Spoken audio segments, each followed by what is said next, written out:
This is a story steeped in an unnerving calm, a haunting mystery that begins in light, only to descend into impenetrable darkness.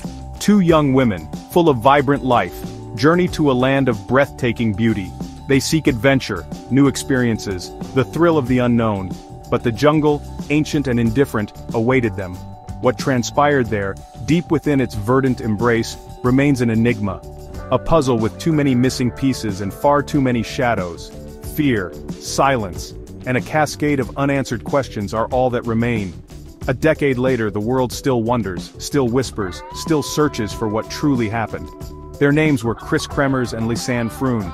Bright, energetic students from the Netherlands, both in their early 20s. They had dreams, aspirations, and a shared passion for travel. Panama, with its lush rainforests and vibrant culture, beckoned. They chose Boquete, a picturesque town nestled high in the Chiriquí province, a place renowned for its coffee, its flowers, and its tranquil trails. They arrived with smiles, ready to immerse themselves in this new world. They could not have known this paradise would become the setting for their terrifying unsolved disappearance. April 1st, 2014, dawned bright and clear. It was a day that promised warmth, sunshine, and the kind of beauty travelers chase across the globe.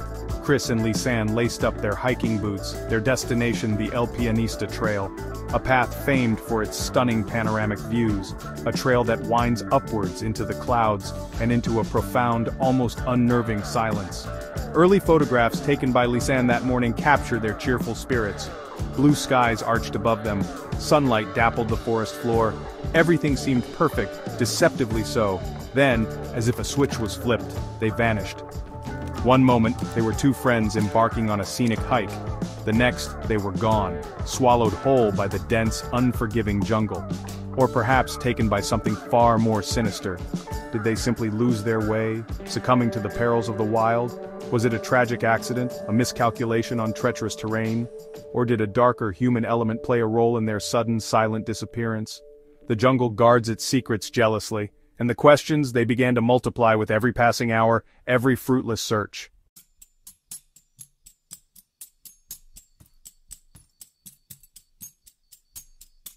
No screams for help pierced the thick canopy, no final, desperate calls for rescue were ever logged with certainty.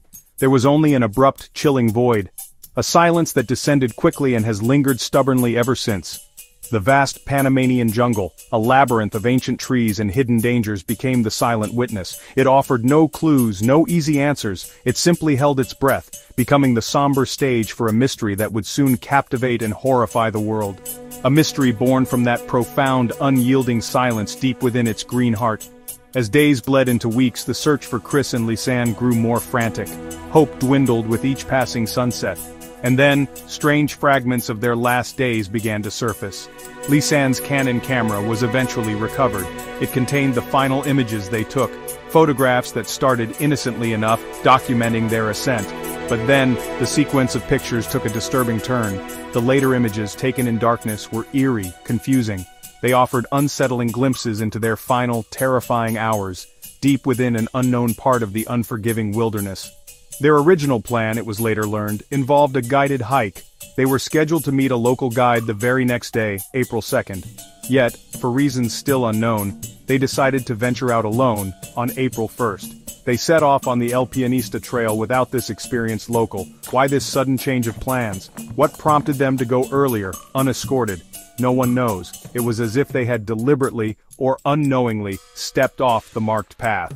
And in doing so, they stepped into an unfolding nightmare, leaving no discernible trail, no footprints for searchers to follow. Now, a full decade has passed since that fateful April day. That same chilling silence, the one that swallowed their last moments, continues to echo. It hangs heavy over the small town of Boquete. It torments their families in the Netherlands who are left with a gaping wound of uncertainty. It confounds investigators and amateur sleuths across the globe. The jungle, for all the efforts to make it speak, has not easily surrendered its secrets, nor has it offered solace. The questions posed 10 years ago remain stark and unanswered by the relentless passage of time.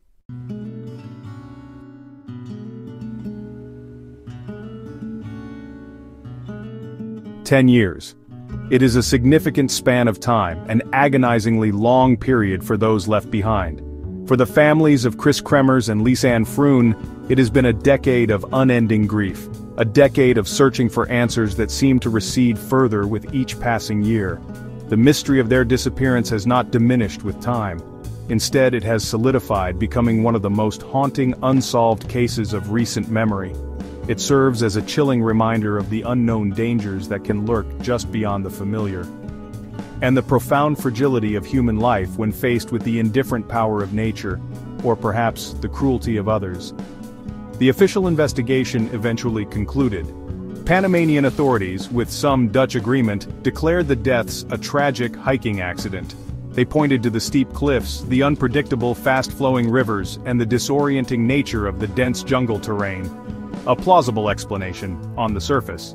Yet, for a vast number of people following the case, this conclusion felt premature, unsatisfying. Too simple to account for the bizarre and disturbing collection of clues that had been painstakingly gathered.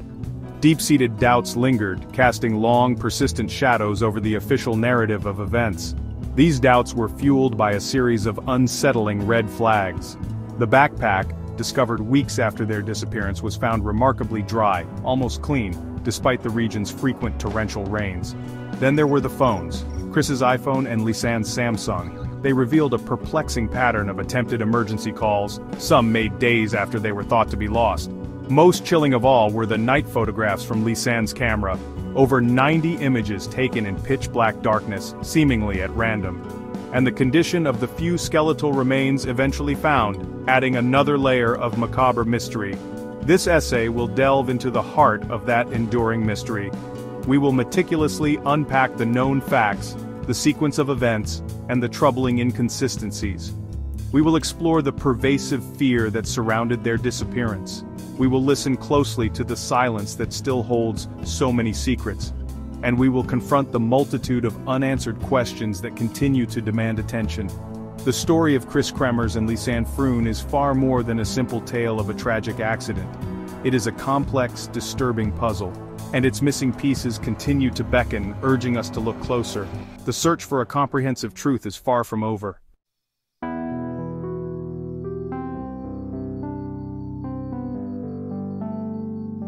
The sun climbed high over Boquete on April 1, 2014. It promised another day of tropical warmth, the kind that invites adventure.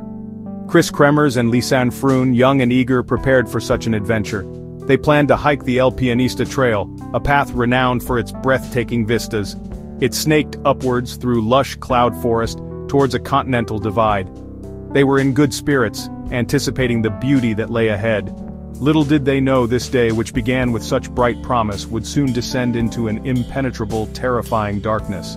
The jungle air was still, holding no hint of the tragedy to come. Conflicting whispers emerged later about that morning. Some locals recalled seeing Chris and Lisanne enjoying a leisurely brunch. They were reportedly in the company of two other Dutch men, identities unknown, roles even more obscure. Others remembered a friendly local dog, a happy creature that supposedly trotted along with them from a cafe as they made their way towards the trailhead. These fragmented memories paint a picture of normalcy, of two friends simply enjoying their travels.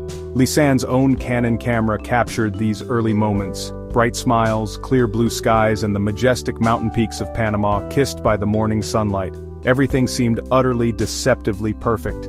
For their intended excursion, they dressed lightly: shorts, tank tops, sturdy hiking boots. They carried a small, unassuming backpack. Inside, Lisanne's camera, their mobile phones, a little cash, sunglasses, perhaps a water bottle and some snacks. Standard gear for what they likely perceived as a moderate day hike, not an expedition into treacherous, uncharted territory. They were not equipped for an overnight stay. They had no map of the complex trail system, no compass to guide them, no flashlight to pierce the eventual, all-consuming darkness of the jungle night. Their preparations spoke of confidence, perhaps even a touch of naivety about the wild heart of Panama. A crucial detail, often overlooked, is the timing of their hike. Their original, carefully arranged plan was to undertake the El Pianista Trail with Feliciano Gonzalez, an experienced local guide. This guided hike was scheduled for the following day, April 2nd. Yet for reasons that remain shrouded in mystery, Chris and Lisanne chose to set out a day early, on April 1st, entirely on their own. This sudden, unexplained deviation from their itinerary was the first step into the unknown. A decision made without warning, a choice that no one, not even their host family, expected. Why this change? The question hangs heavy, the first of many.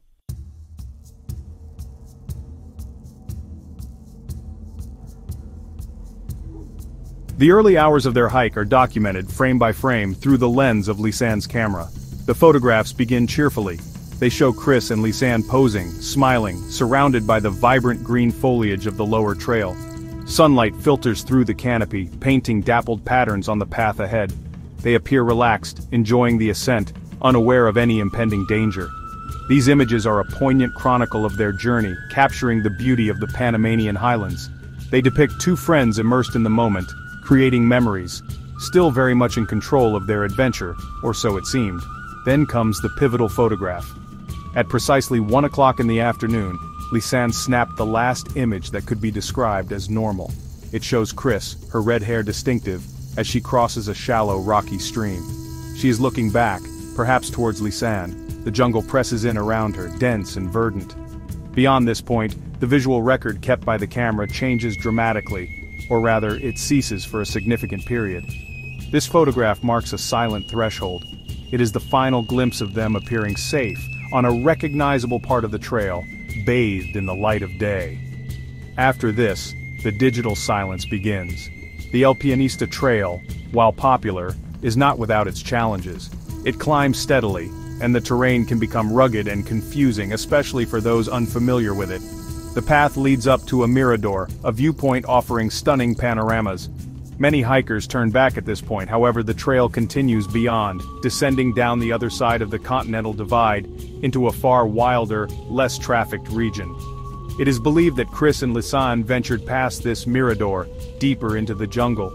They stepped off the more beaten path, and into a realm where the risks amplified with every passing meter. After that 1 o'clock photograph, the camera roll shows nothing more from that afternoon. An unsettling quiet descends upon their documented journey. No further pictures were taken for many hours, suggesting their focus might have shifted from sightseeing to something else. Perhaps they were navigating difficult terrain, perhaps they were simply walking, absorbed in conversation, or perhaps something had already started to go wrong. There were no immediate calls for help, no frantic messages sent, just an unnerving cessation of the happy holiday snapshots, a void before the later, more disturbing images would appear. The jungle held them, and their silence began. Perfect.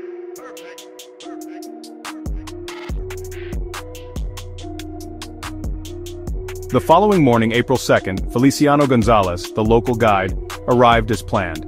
He was expecting to meet Chris and Lisanne, ready to lead them up the El Pianista Trail. He went to their pre-arranged meeting spot, or perhaps to their lodgings at the Spanish school where they had been staying. But Chris and Lisanne were not there. Their room was empty. Their belongings, aside from what they'd taken on the hike, were undisturbed. A sense of unease likely began to creep in. It was unusual for them to be unpunctual without any communication. This was the first official sign that something was amiss. Initially, their absence might have been attributed to a simple misunderstanding. Perhaps they had decided to sleep in, or maybe they had made alternative plans and forgotten to inform the guide. However, as the hours ticked by with no word from either woman, this casual optimism would have started to fade. Their host family grew concerned. Calls to their mobile phones went unanswered, straight to voicemail. Friends they had made in Bouquet had not seen them. The initial light worry began to morph into a more serious concern. The two vibrant young women seemed to have simply disappeared. The first informal searches likely began that afternoon. Local residents, the host family, perhaps the guide himself, may have made inquiries. They might have even ventured a short way up the El Pianista Trail, calling out their names. But the vastness of the jungle quickly became apparent. It was a daunting, almost impossible task without a clear direction or organized effort. No one reported seeing them return from the trail the previous day. No one had witnessed any accident or unusual incident along the known paths. The jungle seemed to have swallowed them whole, leaving no immediate clues. The terrifying reality soon set in. Chris and Lisanne were officially missing. There were no footprints to follow beyond a certain point on the trail. No discarded items to indicate their path. No cries for help heard by anyone in the vicinity. It was as if they had walked into the dense foliage and simply dissolved into the humid air. The local authorities were alerted, but the critical early hours when a search might have been most effective were already slipping away. The silence from the jungle was profound. offering no hint, no whisper of their whereabouts or their fate. The mystery had taken root.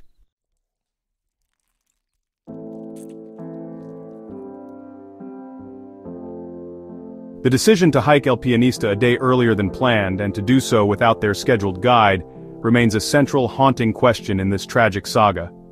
Chris and Lisanne had made arrangements for a guided tour on April 2nd. This suggests they understood the value of local expertise, or at least they initially intended to utilize it. What prompted this sudden, uncommunicated change of heart on April 1st? No note was left behind explaining their spontaneous decision. No messages were sent to friends or family indicating a new plan. This deviation itself is a critical piece of the puzzle, a silent prologue to their disappearance. Speculation about their reasoning has, of course, been rampant in the years since. Were they simply feeling adventurous, eager to explore on their own terms? Perhaps the beautiful weather on April 1st seemed too perfect to resist, an invitation to seize the day. It's possible they received misinformation, believing the initial part of the trail was easy enough to navigate independently. Or maybe it was a youthful impulse, a desire for an unchaperoned experience, a taste of true freedom in a foreign land. Without their voices to tell us, these remain just theories, attempts to fill a troubling void in the narrative. It's crucial to consider the psychological aspect, however speculative. They were young travelers, experiencing a new culture, eager for memorable moments. It's unlikely they set out with any sense of foreboding or reckless abandon. Their early photos radiate joy and normalcy. Perhaps they underestimated the trail, or overestimated their own preparedness for the Panamanian wilderness. Or perhaps they trusted that the path was well trodden enough that a guide wasn't strictly necessary for the initial ascent they might have planned. Their intentions were almost certainly innocent, focused on discovery and enjoyment, not on courting disaster. This why they went alone, why they went early, casts a long shadow over the entire case. It marks the point where their journey diverged from the safe and predictable into the realm of the unknown, and ultimately, the tragic. The contrast between their lighthearted departure, documented in those smiling photographs, and the grim, terrifying reality that must have unfolded in the hours and days that followed, is profoundly chilling.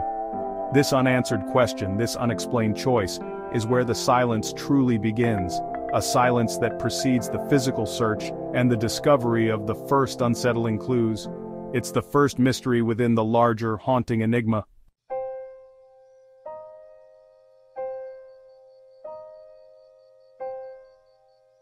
The morning of April 2nd arrived, heavy with an unspoken anxiety. Feliciano Gonzalez, the guide, stood waiting, but Chris and Lisanne never appeared. Their absence, at first just a flicker of concern for their host family at the Spanish school, soon ignited into a growing dread. Calls to their phones met only the cold, indifferent silence of voicemail. Where could they be? The cheerful anticipation of the previous day had, well, curdled into a knot of fear. The hours stretched on, each one amplifying the terrifying possibility that something was terribly wrong. The vibrant young women, so full of life, had simply not returned. The jungle, vast and ancient, held its breath. The official search protocols began to creak into motion, but time, that most precious commodity, was already slipping away. The Panamanian authorities were notified, yet the sheer scale of the task ahead was, honestly, monumental. The Chiriqui Highlands, a tapestry of dense cloud forest, steep ravines, and unpredictable waterways, presented a formidable challenge. Initial resources were limited, the terrain unforgiving. Each passing hour meant the trail grew colder, and the chances of finding them diminished. The jungle was not a park. It was a labyrinth, indifferent to human distress, capable of swallowing any trace with remarkable speed. Local volunteers, men and women who knew the contours of these mountains, joined the nascent search efforts. Their familiarity with the local paths, the hidden streams, the treacherous slopes, was invaluable. Yet even for them, the jungle was a powerful adversary. It concealed its secrets well. A palpable sense of urgency mixed with a creeping fear permeated the small town of Boquete. The disappearance of the two Dutch tourists cast a dark pall over the usually vibrant community. Every rustle of leaves, every distant sound carried a potential clue, or perhaps just another false hope. The jungle itself seemed to conspire against the searchers. Its dense canopy blocked sunlight, creating a disorienting twilight even at midday. Sudden downpours could transform gentle streams into raging torrents, erasing footprints and obscuring paths. The air, thick with humidity, muffled sounds. Wild creatures, unseen but present, added another layer of unspoken menace. Finding two lost individuals in this sprawling wilderness felt akin to searching for whispers in a storm. The silence from Chris and Lisanne was absolute, and the jungle offered no immediate solace, no easy answers, only a vast, green, and terrifying unknown.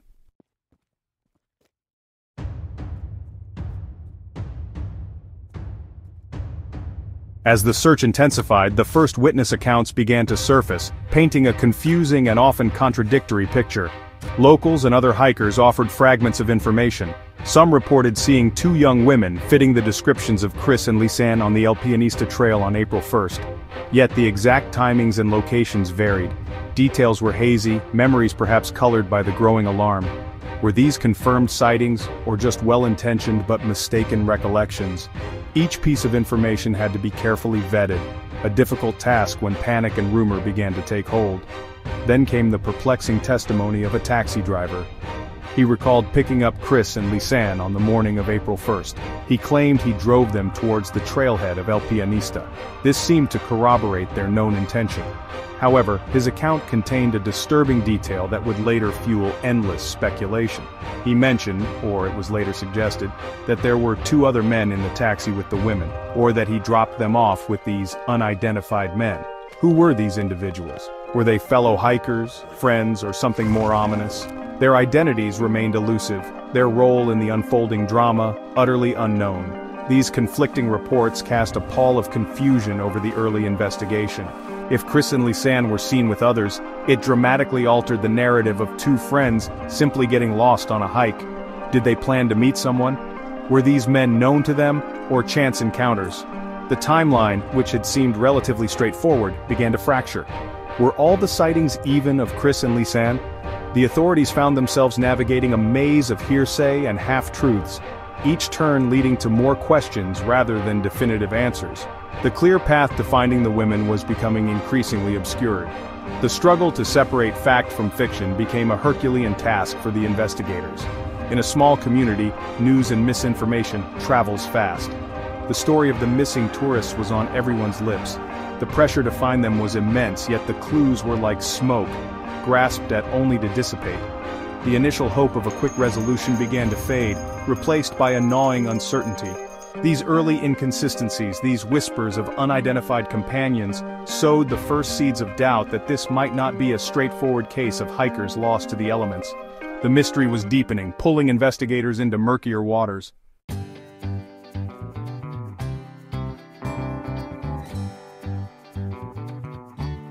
With the alarm fully raised, search teams systematically began to scour the El Pianista Trail. They moved with a grim determination, their eyes scanning every inch of the path, the dense undergrowth, the precipitous drops. These were experienced trackers, police officers, and volunteers, all united by a common purpose. They followed the route Chris and Lisanne were believed to have taken, from the trailhead upwards towards the Mirador, the scenic viewpoint. The process was painstaking, slow, and physically demanding. The jungle resisted their intrusion, its terrain a constant obstacle to their progress, yet the trail yielded frustratingly little. There were no clear signs of an accident, no discarded belongings that might indicate a struggle or an injury, no scuff marks suggesting a fall, no torn clothing caught on branches. The usual indicators that searchers look for in missing hiker scenarios were conspicuously absent. It was as if Chris and Lisanne had walked this path and then simply evaporated. The silence of the jungle was matched by the silence of the trail itself. It offered no clues, no direction, no hint as to what tragedy might have befallen them, or where they might have gone. There came a point on the trail, or perhaps just beyond it, where all traces of them seemed to vanish completely. Some reports suggested that perhaps their scent, for the search dogs, ended abruptly. Whether they intentionally left the marked path, or were somehow led away from it, remained unknown. The frustration among the search teams grew with each fruitless day. They pushed deeper into the surrounding wilderness, expanding the search radius, but the jungle was vast, its secrets tightly held. The feeling was one of battling an invisible, unyielding force that had swallowed the two women whole. As days turned into a week, the initial urgency began to give way to a more somber reality. The psychological toll on the searchers, and indeed on the entire community of Boquete, was immense. Hope, once a bright flame, started to dwindle. flickering against the overwhelming odds. The families of Chris and Lisanne were now in Panama, their faces etched with an unbearable anguish, clinging to any sliver of positive news. But the news remained grim. The trail had gone cold. The jungle remained silent. The disappearance of Chris and Lisanne was rapidly escalating from a concerning incident to a profound and terrifying mystery.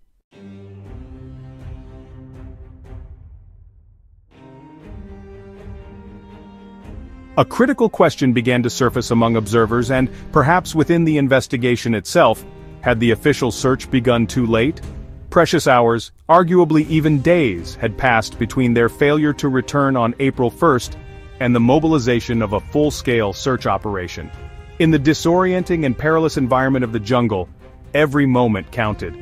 Could an earlier, more robust, and more coordinated response have located them before they succumbed to the elements or before other, darker possibilities unfolded? This question, unanswerable with certainty, would linger, casting a long shadow over the entire handling of the case. The nature of the El Pianista Trail itself added to the growing unease.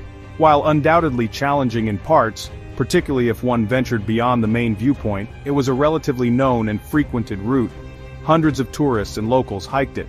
If Chris and Lisanne had simply become lost, or if one of them had suffered an injury reasonably close to the trail, it seemed improbable to some that they would not have been found by the initial sweeps. Why had no one heard cries for help? Why were there no immediate signs of their presence? This apparent invisibility felt unsettling, not quite aligning with a typical lost hiker scenario. Even small, seemingly insignificant details added to the disquiet. There was the story of the dog, a friendly local animal that had reportedly accompanied the women as they set off from Boquete. Accounts varied about when and if the dog returned, and whether it returned alone. Some versions suggested the dog came back later on April 1st, without the women looking agitated. If true, what did this signify? Did the dog witness something? Such fragments, difficult to verify, nonetheless contributed to an atmosphere thick with unanswered questions and a sense of events not adding up. A subtle but pervasive feeling began to spread. This was perhaps more than just two inexperienced tourists tragically underestimating the wilderness.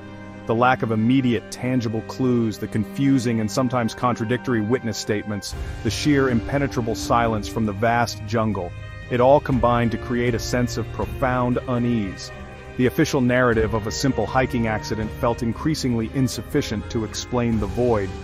The first whispers of foul play, or at least of a far more complex and sinister chain of events, began to circulate, born from these early confusions and the unnerving lack of answers.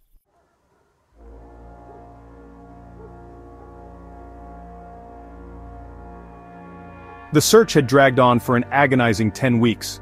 Hope, once a beacon for the desperate families and searchers, had dwindled to a faint, flickering ember.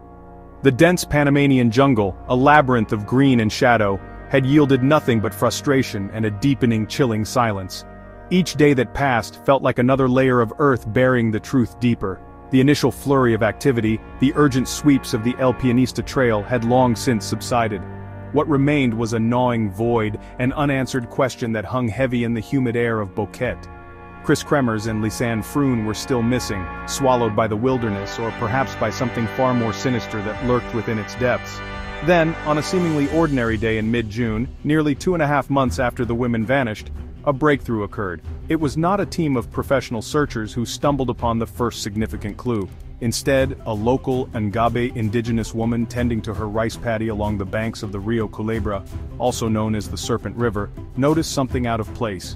Partially submerged in the mud, or perhaps nestled carefully amongst the rocks, accounts vary, was a small blue backpack. It was Lisanne Froon's. The silence of the jungle had finally been broken, not by a human voice but by this single, poignant object. The condition of the backpack was immediately perplexing, almost unnervingly so. It was found in a region known for its torrential downpours, its relentless humidity, its muddy riverbanks. Yet, reports suggested the backpack itself was remarkably dry, almost clean. Some even claimed it appeared to have been carefully placed, rather than haphazardly washed ashore by the river's current.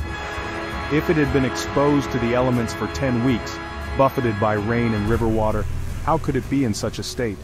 This detail, small yet significant, was the first of many incongruities that would begin to cast a darker, more complex shadow over the narrative of a simple hiking accident. Inside the backpack, a collection of items was discovered, each a silent testament to the women's final journey. There were Lisanne's Canon PowerShot camera and her Samsung Galaxy smartphone. Chris's iPhone 4 was also present. Alongside these electronic devices were a pair of sunglasses, a small amount of cash, around $88, Lisanne's passport, a water bottle, and strangely, 2 bras. What was notably absent was any form of survival gear: no map, no compass, no flashlight other than the phones, no substantial food supplies. The contents spoke of a day trip, not an extended ordeal in the wilderness, further deepening the mystery of their prolonged silence and the backpack's curious appearance.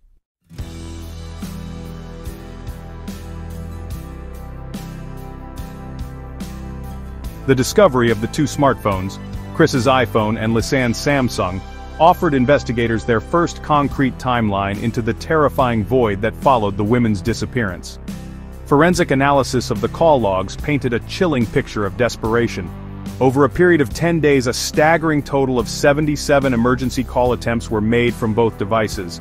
The first attempts began on the afternoon of April 1st, just hours after Lisanne's final normal photograph of Chris crossing the stream. These were not the actions of individuals calmly lost, they were the frantic, repeated cries for help from deep within an unresponsive wilderness. The call logs revealed a harrowing pattern. On April 1st, both Chris and Lisanne attempted to dial 112, the emergency number in the Netherlands, and 911, the emergency number in Panama. Chris's iPhone made 2 attempts around 4:39 p.m. and 4:51 p.m. Lisanne's Samsung followed. None of these calls connected. The dense jungle canopy and rugged terrain of the Talamanca Range effectively blocked any signal. For days these attempts continued. Sporadic bursts of activity, then silence, then more attempts. One can only imagine the rising panic, the dwindling hope, as each call failed, each plea for rescue swallowed by the indifferent digital ether. The data showed Lisanne's Samsung Galaxy was turned on and off multiple times over several days, presumably to conserve battery. Attempts to reach emergency services were logged on April 2nd, April 3rd. Then, a chilling silence from her phone for nearly 2 days. Chris's iPhone 2 showed sporadic activity. The phones became lifelines that offered no life, silent witnesses to their struggle. The psychological torment of having a potential means of rescue in their hands, yet being utterly unable to use it, is a horrifying thought. Each failed call must have been a fresh wave of despair washing over them in the isolating darkness of the jungle. Then came the most perplexing data. After days of no successful calls, on April 5th, Lisanne's Samsung battery appeared to have died around 5 o'clock in the morning. However, between April 7th and April 10th, her phone was turned on multiple times, but no PIN code was entered, or rather, incorrect PINs were attempted. Chris's iPhone, which had last shown activity on April 1st, suddenly powered on again on April 6th. Multiple attempts were made to unlock it using the correct PIN code, but without success due to no signal. It was then turned off, and from April 7th to April 11th, it was turned on daily, with someone attempting to enter the PIN, but failing. Who was doing this? And why?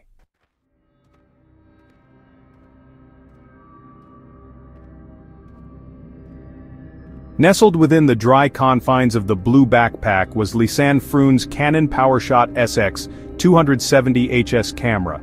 Its memory card held 99 photographs. The first 8 images were taken on April 1st in broad daylight during the initial, seemingly carefree hours of their hike along El Pianista.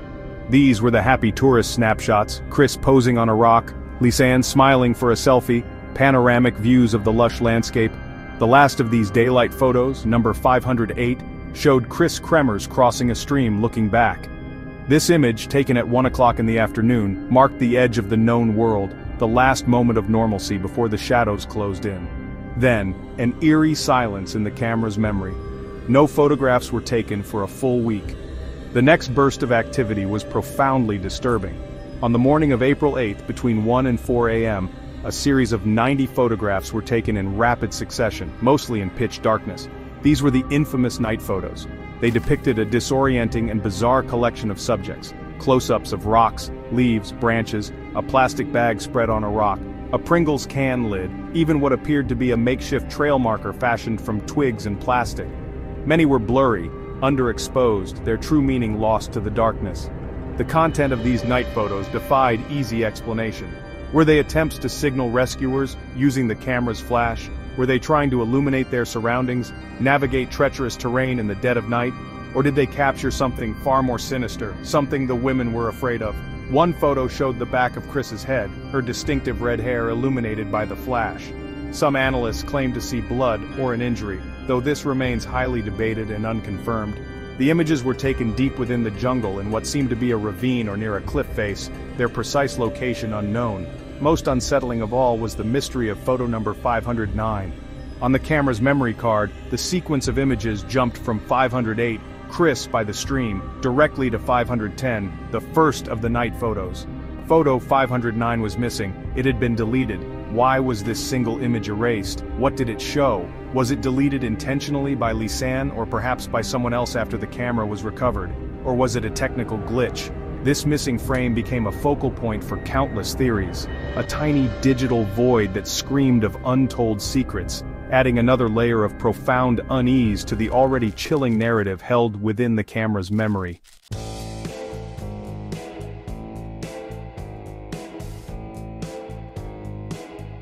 Following the discovery of the backpack in mid-June, the search efforts, which had somewhat languished, were reinvigorated.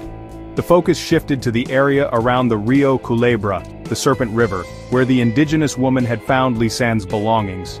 It was a remote, difficult-to-access region, far from the El Pianista trail where Chris and Lisanne were last seen.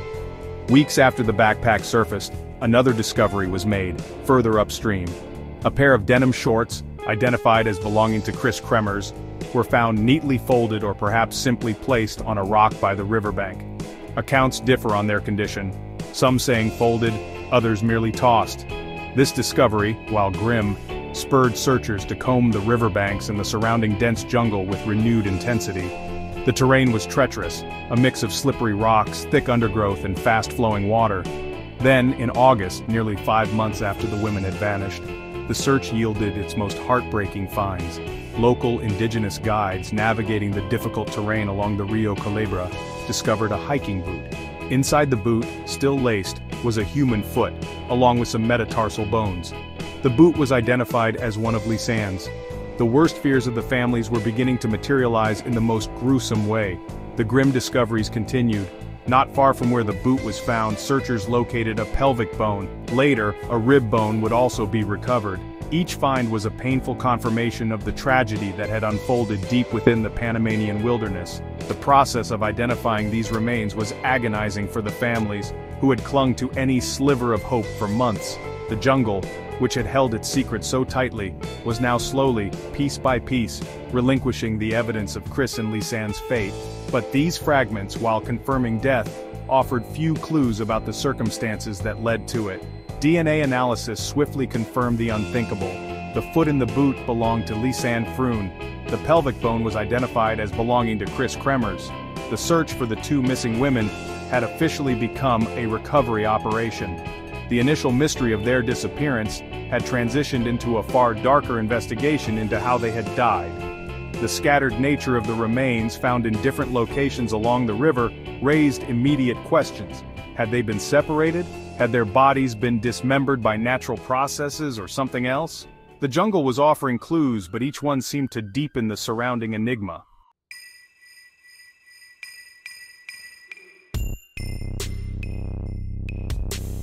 The few skeletal remains that were eventually recovered told a strange and incomplete story, one that seemed to contradict itself at several turns.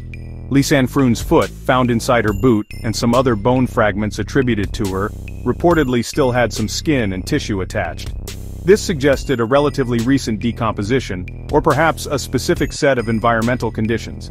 However, the condition of Chris Kremers' remains, primarily her pelvic bone and a rib, presented a stark and unsettling contrast. These bones were described as being bleached, almost unnaturally white and remarkably clean, as if they had been scoured. This bleaching of Chris's bones was particularly puzzling. Forensic anthropologists noted that such a condition was not typical for remains exposed to a jungle environment for that period. The natural process of decomposition in a humid, tropical climate usually results in a different appearance. Furthermore, traces of phosphorus were reportedly found on Chris's bones. While phosphorus is a naturally occurring element, the levels or type were suggested by some to be unusual for the area. leading to speculation about whether they had been exposed to some chemical agent, either accidentally or deliberately. This detail added another layer of complexity to the already baffling forensic picture. Equally perplexing was the absence of certain types of evidence on the bones. There were no discernible cut marks from machetes or other tools, which might have indicated foul play involving dismemberment by human hands. Nor were there significant signs of animal predation. No gnaw marks from scavengers that one might expect to find on remains left exposed in the jungle for an extended period. The bones appeared almost too clean, too devoid of the usual traces of a violent end or natural decay in such a wild environment. How had they reached this state, particularly Chris's, looking so starkly different from Lisanne's?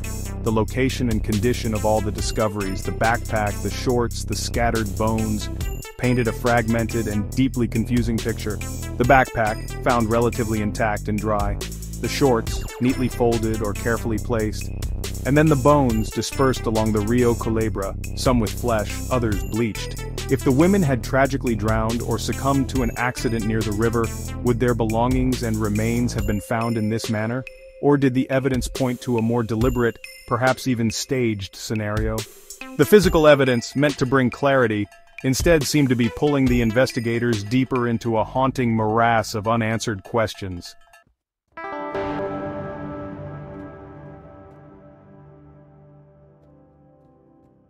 The discovery of Lisanne Froon's blue backpack 10 long weeks after she and Chris Kremers vanished was a startling break in a case grown cold. Yet this crucial piece of evidence did not bring clarity.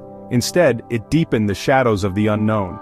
Found by a local woman along the muddy banks of the Rio Culebra, its condition was an immediate, glaring anomaly. Reports consistently described it as remarkably dry, almost pristine.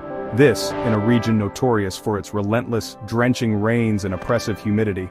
How could a backpack, supposedly lost in the jungle for over 2 months, escape the pervasive damp, the clinging mud, the inevitable decay? Inside, the contents were equally perplexing. Lisanne's Canon camera, her Samsung phone, Chris's iPhone, sunglasses, a small sum of cash, Lisanne's passport, and 2 bras. All were reportedly dry and in surprisingly good order. The phones and camera, delicate electronics, showed no significant water damage. This suggested they had been protected, sheltered from the relentless Panamanian downpours. If the backpack had been tumbling through the jungle, swept downriver, or simply lying exposed, its contents would surely bear the scars of such an ordeal. The careful preservation of these items hinted at something other than mere chance or natural processes. It felt deliberate. The location where the backpack was found further complicated the narrative. It was miles downstream from the El Pianista Trail in difficult remote terrain. Had it been carefully carried there, or placed for discovery?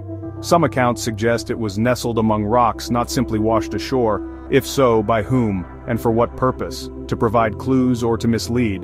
The backpack, instead of being a straightforward piece of evidence, became a symbol of the troubling questions that plagued investigators and onlookers alike. Its very presence in that condition, in that place, felt like a carefully curated scene, not an accident. This single object, the blue backpack, stands as a monumental inconsistency. It defies the harsh realities of the jungle environment. It challenges the simple explanation of 2 hikers lost to the elements. Its clean state, the undamaged contents, the curious placement, all these details scream for an explanation beyond the official findings. Was it hidden for weeks, then strategically placed? Did someone hold on to these items, keeping them safe only to deposit them later? The backpack, a silent witness, offered no easy answers, only a profound and unsettling riddle that continues to haunt the case, whispering of unknown hands and untold stories.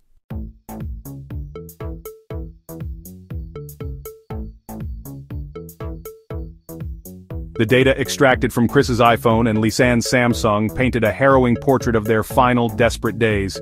Beginning on the afternoon of April 1st, just hours after their last known photograph, a series of emergency call attempts commenced. 77 calls in total, spanning over a week. They dialed 112, the Dutch emergency number, and 911, the Panamanian equivalent. Each attempt was a silent scream for help, swallowed by the dense jungle and the lack of signal. The sheer volume of these calls underscores a terrifying realization. They were alive, aware of their peril, and desperately trying to reach the outside world, but the wilderness remained impervious to their pleas. The timeline revealed by the phone logs was sporadic, a testament to their presumed efforts to conserve dwindling battery life. Lisanne's Samsung Galaxy showed activity on April 1st, 2nd, and 3rd. Then, a chilling pause. It was powered off, or its battery depleted, around 5 o'clock in the morning on April 5th. Chris's iPhone also showed attempts on April 1st. The jungle's vastness rendered their modern technology useless, transforming lifelines into mere tokens of a world they could no longer reach. One can only imagine the crushing despair with each failed connection, each bar of signal strength that refused to appear, as days bled into nights in the terrifying isolation. Then, the phone activity took an even more perplexing turn.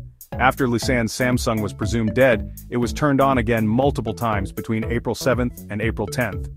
During these instances there were several attempts to unlock the phone, but crucially no PIN code was entered, or incorrect pins were tried. Lisanne would have known her PIN. So, who was attempting to access her phone? Was it Chris, confused or injured, or someone else entirely, someone unfamiliar with the device? This pattern suggested a fumbling, perhaps desperate interaction with the phone by someone unable to properly operate it. Chris's iPhone presented its own riddles. After its initial attempts on April 1st, it remained off until April 6th. On that day it was powered on, and significantly, the correct PIN code was entered. However, due to the persistent lack of signal, no call could be made. The phone was then turned off.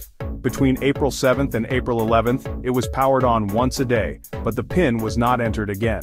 If Chris, or someone who knew her PIN, accessed it on the 6th, why not on subsequent days? Or was it that they could no longer remember or input the PIN correctly? These digital footprints raised more questions than answers, hinting at a confused, deteriorating situation, or perhaps the presence of another party.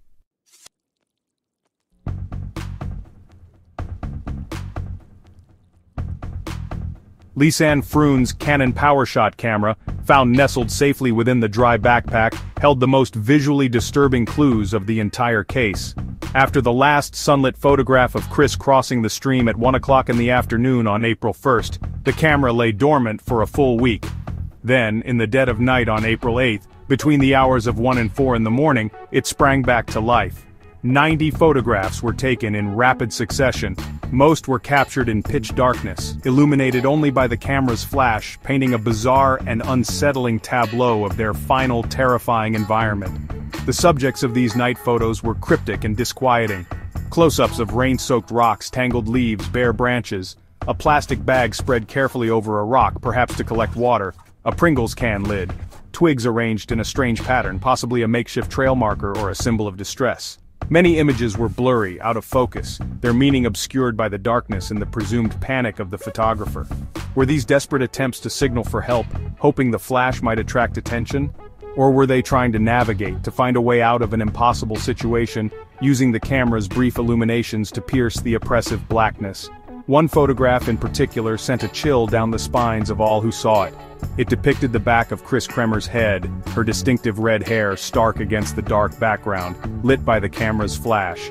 Some who have analyzed this image claim to see signs of an injury, perhaps blood or discoloration near her temple, though this interpretation is heavily debated and remains unconfirmed by official reports. Regardless, the very nature of the photo, a close-up of Chris in the darkness, taken by Lisanne, is deeply unsettling. What was Lisanne trying to document? Was Chris injured, unresponsive, or worse? The image offers no clear answers, only a haunting, ambiguous glimpse. The enigma of the camera's memory was compounded by a crucial absence. Photo number 509. The image sequence on the memory card jumped directly from photo 508, Chris crossing the stream in daylight, to photo 510, the first of the night photos. Photo 509 was missing. It had been deleted. Why was this single frame erased? What did it depict that someone, presumably Lisanne or perhaps another, felt compelled to remove? Was it a mistake? Or did it capture something too horrifying, too revealing? This missing photograph remains one of the most tantalizing and frustrating mysteries of the case, a digital ghost that hints at secrets deliberately concealed from the world.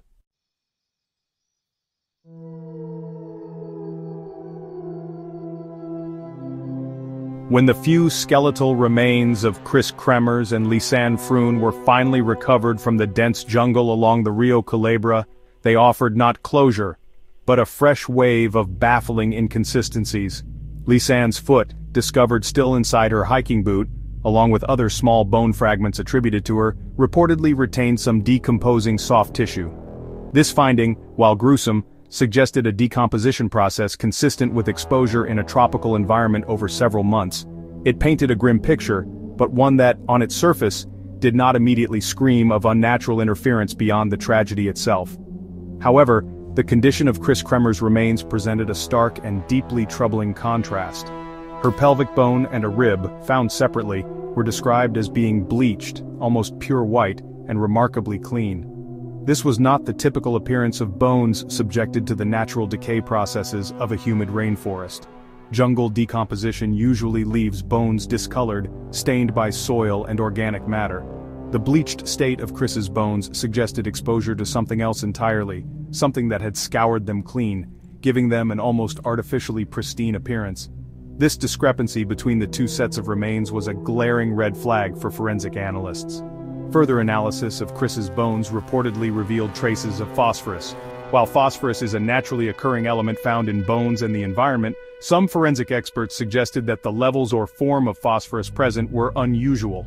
This led to disturbing speculation. Could the bones have been treated with a chemical substance, perhaps lime or another phosphate-containing compound, which could accelerate decomposition of soft tissue and cause such bleaching? Such a scenario would imply deliberate human intervention, a horrifying attempt to alter the remains, possibly to obscure evidence or hasten their breakdown. The jungle itself does not typically bleach bones in this manner. The absence of other expected forensic markers on the bones also deepened the mystery. There were no discernible cut marks from tools like machetes, which might indicate violent dismemberment, nor were there significant signs of animal predation.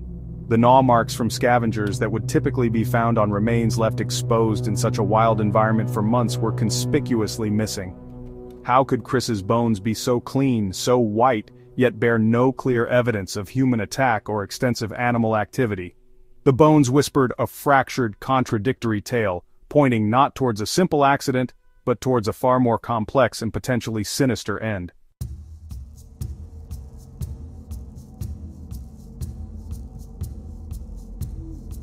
The forensic evidence, when viewed collectively, weaves a deeply unsettling tapestry, riddled with inconsistencies and unanswered questions. Consider Chris Kremer's denim shorts. They were discovered on a rock near the Rio Culebra, weeks after the backpack and miles from the initial search area. Some accounts claim they were found neatly folded. Others suggest they were merely placed there. Regardless, their condition and placement, much like the backpack, did not align with items simply lost or discarded in panic. It felt like another deliberate staging, another piece of a puzzle whose borders remained maddeningly out of focus. Why were the shorts there in that state? The geographical disparity of the discoveries further complicates any simple narrative. Chris and Lisanne began their hike on El Pianista Trail, yet the backpack and all subsequent remains were found much further afield, downstream along the treacherous Rio Culebra. This river is known for its flash floods and powerful currents, but the journey from the highlands of El Pianista to these recovery sites is arduous and perilous. How did they or their belongings travel such a distance through incredibly difficult terrain, especially if injured or disoriented? Did they make this journey alive, or were their remains and possessions transported by water or by other unknown means? The sum of these strange parts, the improbably dry backpack, the perplexing phone activity with its late pin attempts, the camera's week of silence followed by 90 cryptic night photos, the critically missing image 509, the starkly different conditions of Lisanne's and Chris's bones, the unusual phosphorus traces, and the carefully placed shorts, paints a picture far removed from a straightforward hiking accident. Each clue, instead of clarifying, seems to add another layer of obfuscation, another veil over the truth. These are not the typical markers of two individuals succumbing to the indifferent perils of the wilderness alone. The most persistent question, the one that echoes through every forensic inconsistency, remains: who, if anyone, orchestrated these discoveries? Who packed Lisanne's bag so carefully, ensuring its contents remained dry? Who attempted to access the phones days after they should have been silent? Who deleted that single crucial photograph? And why were the remains found in such a peculiar state, scattered and bearing conflicting signs? The forensic evidence does not whisper of a simple tragedy. It screams of inconsistencies, of anomalies, of a story far darker and more complex than the official conclusion of an accident would suggest. The jungle holds its secrets, but the clues left behind hint at a human hand in this enduring mystery.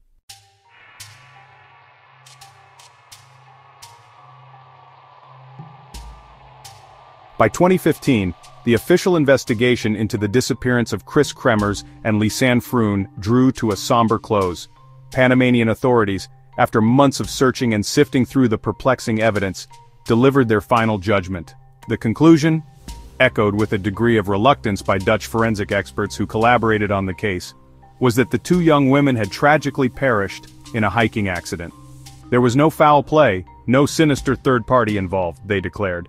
Just the unforgiving wilderness and a series of unfortunate missteps that led them to their doom. This official narrative aimed to bring closure, to categorize the horror within the realm of conceivable misfortune in such a wild, untamed environment deep within Panama. The authorities painted a grim picture of their final terrifying days.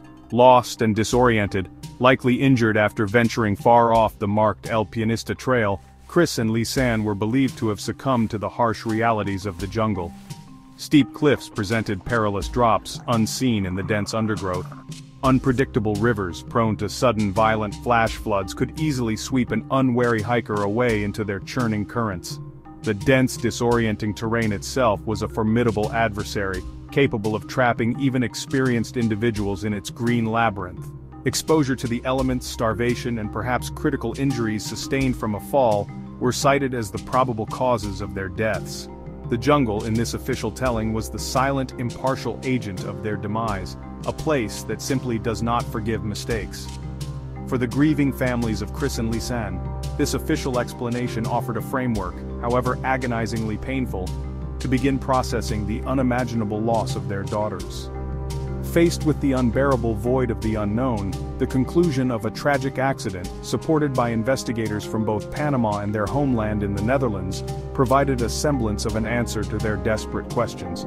They reluctantly accepted this verdict, perhaps seeking some small solace in the idea that their daughter's end, while horrific beyond words, was not the result of malicious human intent. The official reports were signed, the case files stamped closed. The system had delivered its answer, hoping to lay the haunting questions to rest alongside the memory of the two vibrant young women. Yet while the official files were closed, the minds of many others across the world remained wide open, filled with a persistent, nagging unease that refused to be silenced. The official conclusion, tidy and straightforward as it aimed to be, simply did not sit well with a growing chorus of observers, amateur sleuths, and concerned citizens worldwide. The narrative of a straightforward hiking accident felt too simplistic, too neat to adequately account for the bizarre and disturbing collection of clues that had been painstakingly left behind in the jungle. It was as if the official story was a thin blanket thrown too hastily over a complex, still smoldering fire of unanswered questions. The world had followed the case with bated breath, and for many, the official answers felt like a mere whisper against a gathering storm of troubling inconsistencies.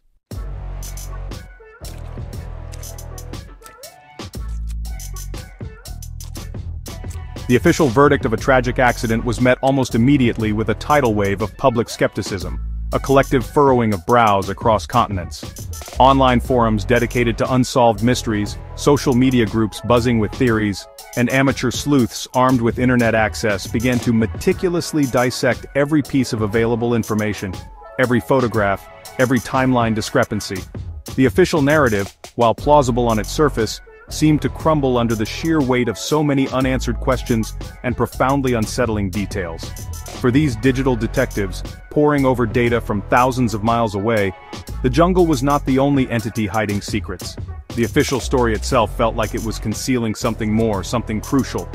The collective doubt was not a fringe reaction, it was a widespread, passionate refusal to accept the simple explanation offered for such a complex tragedy. The glaring inconsistencies in the evidence fueled this skepticism relentlessly, providing endless fodder for debate and speculation. Chief among them was the baffling condition of Lisanne's blue backpack. Found a full 10 weeks after their disappearance, it was reported to be remarkably dry, its contents, including delicate electronics, intact and undamaged. This, in a region of Panama notorious for its torrential downpours and oppressive, pervasive humidity. How could such an item survive unscathed after months in a jungle environment? Then there were Chris Kremer's denim shorts, reportedly discovered folded neatly on a rock by the riverbank. These were not the hallmarks of items lost in a panicked scramble for survival or violently swept away by a raging river. They hinted at a level of order, perhaps even deliberate staging. The camera's perplexing testimony added further, chilling fuel to the fire of doubt that burned brightly in the online communities. The week-long gap in photographs, from the last normal image on April 1st to the sudden burst of activity on April 8th, was deeply troubling. Then came the 90 eerie night images taken in pitch darkness between the unsettling hours of 1 a.m. and 4 a.m. What were they desperately trying to capture or signal in that oppressive blackness? And then, the most tantalizing enigma of all, the deleted photo number 509. What did that single missing frame show that necessitated its erasure from the record? Was it a mundane, accidental shot, or did it hold a crucial, perhaps terrifying piece of the puzzle that someone wanted hidden? The data recovered from their mobile phones too whispered of anomalies that the simple accident theory struggled to accommodate convincingly. The sheer number of emergency call attempts was one thing, a clear sign of their desperate situation. But the timing and nature of later interactions with the devices were even more baffling and suggestive. Lisanne's Samsung phone, supposedly out of battery power for days, was inexplicably turned on again, with subsequent incorrect PIN attempts. More strikingly, Chris's iPhone had its correct PIN entered on April 6th, days after their disappearance, strongly suggesting someone with knowledge of it was alive and capable. Yet subsequent attempts to use her phone showed no successful PIN entry. Who was attempting to use these devices, and under what desperate, terrifying circumstances? These digital ghosts hinted at a far more complex scenario.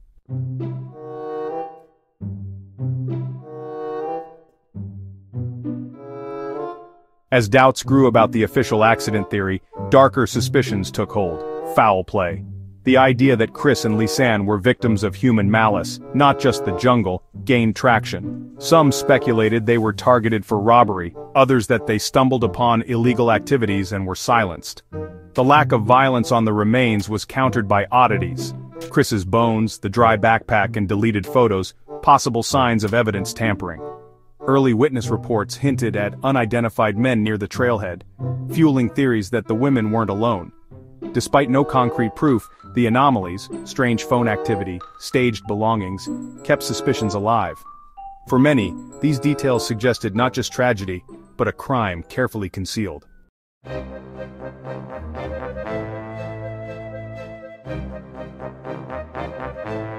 Alongside foul play theories, whispers of a cover-up emerged. Some believe authorities manipulated evidence to protect Panama's tourism or shield locals from scrutiny. The bleached bones, clean backpack and folded shorts seemed staged, not accidental. Delays in the search and quick acceptance of the accident theory raised eyebrows.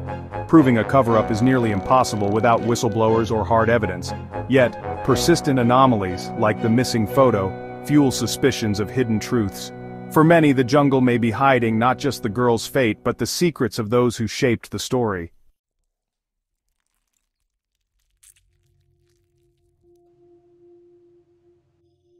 A decade later, the case remains unsolved, haunted by unanswered questions and contradictions. The official accident ruling clashes with evidence, desperate phone calls, eerie night photos, and preserved remains. Theories abound, from foul play to wild speculation, as the lack of closure drives relentless debate. Sensational ideas, like organ trafficking, circulate, but lack credible support. Authorities have closed the case, but public doubt persists. The mystery endures, a testament to the power of the unknown and the pain of uncertainty. The search for answers continues, fueled by the enduring power of doubt.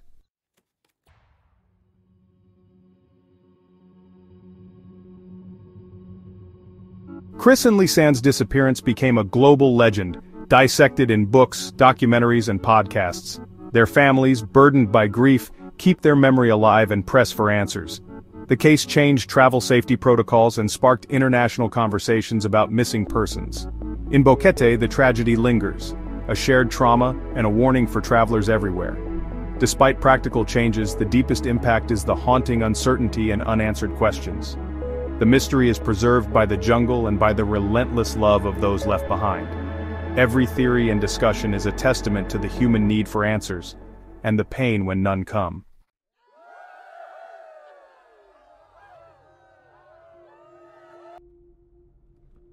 The 10th anniversary reignited global interest and calls for renewed investigation.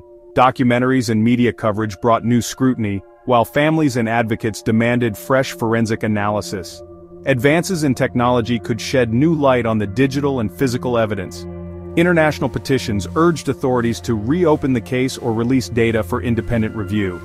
The anniversary highlighted the broader tragedy of missing persons worldwide.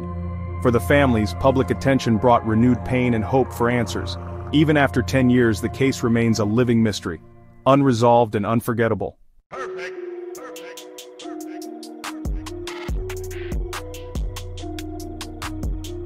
As the sun sets behind the mist-shrouded mountains of Bouquet, the rainforest grows quiet, holding its secrets as tightly as ever. The case of Chris Kremers and Lisanne endures not just because of the horror it evokes, but because, at its heart, it is a puzzle without a final piece. Each clue, every bone, every photograph, every digital ping, leads to new questions instead of answers. The story has become a mirror for our deepest fears, the fear of the unknown, of being lost, of being forgotten, and of truths that may never come to light. It is a chilling testament to the limits of human knowledge and to the darkness that sometimes falls between the facts. The legacy of this case is not simply the tragedy of 2 lives cut short, but the enduring power of mystery in a world that craves certainty. It has exposed the limitations of even the best forensic science when confronted by nature's vast, indifferent power, or perhaps by the deliberate actions of those who do not wish to be found. The questions that remain, about the missing photo, the strange condition of the remains, the improbable journey of the backpack, are not just details, they are wounds that refuse to heal. Each one is a reminder that sometimes the truth can be as wild and impenetrable as the jungle itself.